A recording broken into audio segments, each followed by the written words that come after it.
This is the Kia Optima Sportswagon PHEV, the estate version of the standard Optima PHEV. And while it may look like a very ordinary car from the outside, and actually from the inside it drives like a very ordinary car, underneath, genuinely this has to be one of the most complicated cars I've ever driven. Firstly, make sure you comment, like, subscribe, all the normal YouTube things. Make sure you visit newmotoring.com, and also make sure you click on the little bell icon next to our channel name, because then you'll be notified whenever we make a new video. Secondly, can you hear that?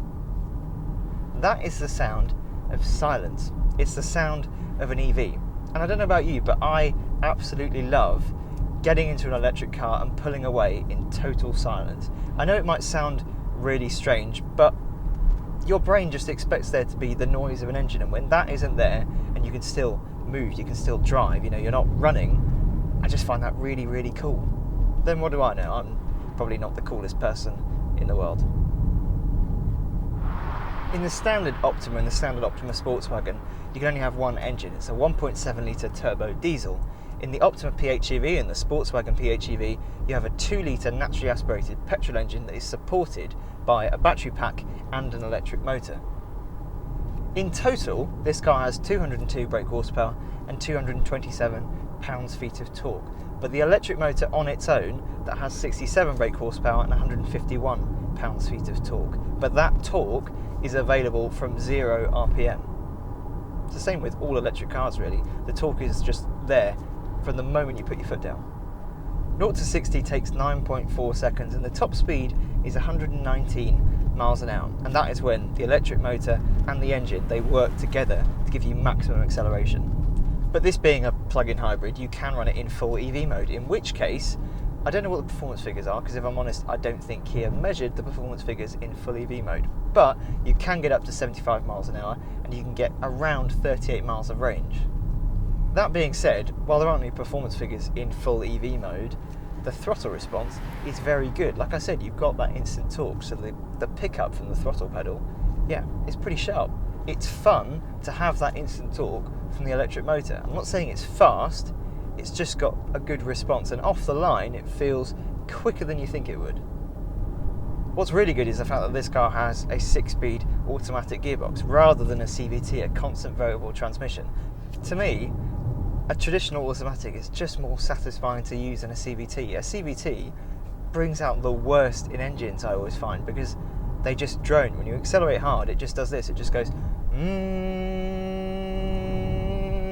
That is irritating. But because it's a 6-speed automatic, it's a normal gearbox, the revs rise and fall as the gears change. And you can even hear that when it's just running in full EV mode. You can hear the whine from the electric motor. You can hear the pitch of that rise and fall as well. It's just better, it's just nicer to use. And again, I marvel at how complicated this all is. The batteries, they're back underneath the boot floor, but the engine, the gearbox and the electric motor, that is all above and around the front wheels. The electric motor is actually inside the gearbox. It effectively replaces the torque converter part of the automatic gearbox. How it all works together as a calibration exercise is fascinating. Granted, it's not always perfectly smooth, both in EV mode and in the combination between the engine and the electric motor. Sometimes the gears, they're a little bit jerky on the way up and the way down. But overall, given how complicated this system is, given all the little details and all the things that could potentially make this a pretty crap combination, Kia have done a very, very good job. I mean, think about it. The engine can power the wheels alongside the electric motor. The engine can also power the wheels and charge the batteries. The engine can also charge the batteries, whilst the batteries power the motor and the motor powers the wheels.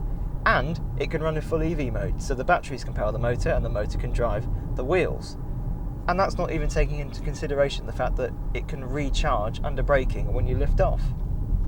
The official combined MPG figure is 200 miles to the gallon, but in reality, in the real world, you're not going to get 200 miles to the gallon. However, because you've got regenerative braking and when you lift off the batteries can be recharged, you can see your EV range fluctuate. Sometimes it goes up, sometimes it goes down. It just depends how you're driving, but you're effectively getting a few miles for free. If you're driving down a lot of hills, for example, the batteries, they'll get some charge back, so you can have basically free fuel. I like that. What it also means, in theory, is that you might never need to use the petrol engine. Because if your drive every day is 15 miles there, 15 miles back, you can just run on EV power if you charge your car overnight. And then you've got the flexibility of having the petrol engine there if you need to do a longer journey. That makes a lot of sense to me. And do you have any choice as to when the petrol engine or the electric motors are working? Actually, yes, you do. Down here on the centre console, there's a little button marked HEV. And by default, the car starts off in full EV mode. But if you know you're going to join a motorway, you can switch it across to hybrid mode, where it uses the petrol engine to charge the batteries or drive the wheels.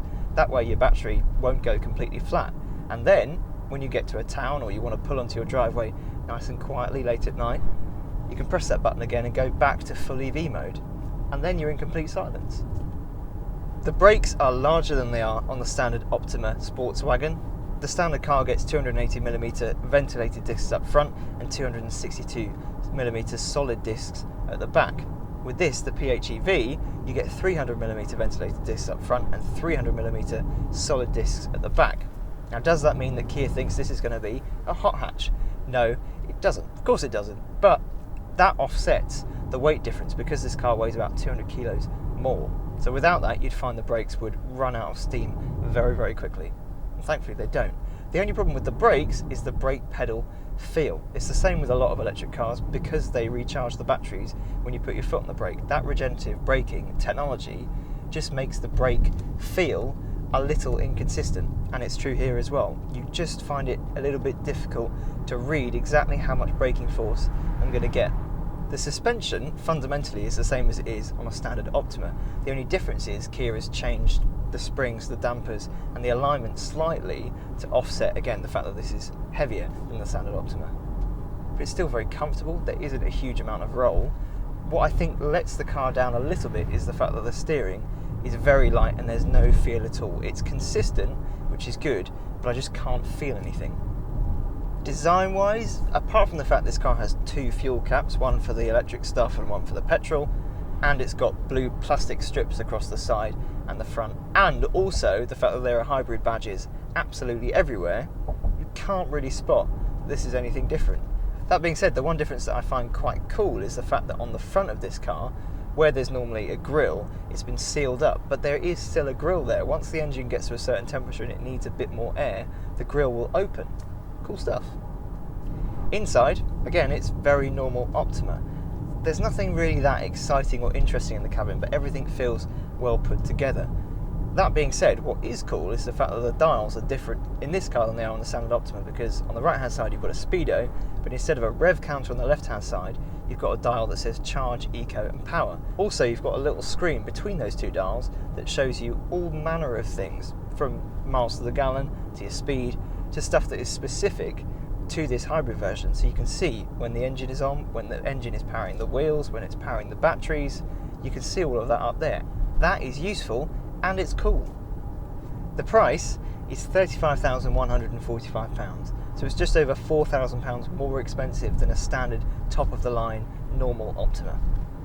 All in all, I think it's actually quite a good package. No, I mean, of course you're not going to get 200 miles to the gallon. For some people that will be disappointing, but in the real world you're not going to get 200 miles to the gallon.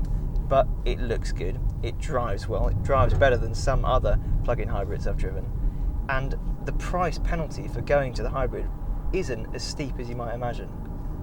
And more generally, when you climb inside, you still get that excitement from being able to pull away in full EV mode in total silence, and I just find that really, really cool. But crucially, you don't have the downsides of owning a full EV at the moment. You don't have to stop every couple of hours for half an hour or 4 hours, depending on whether there's a supercharger or not, to recharge the batteries. You've got the petrol engine as a backup. If you want to buy into the world of electric cars right now, I think something like this, a plug-in hybrid, does make a lot of sense.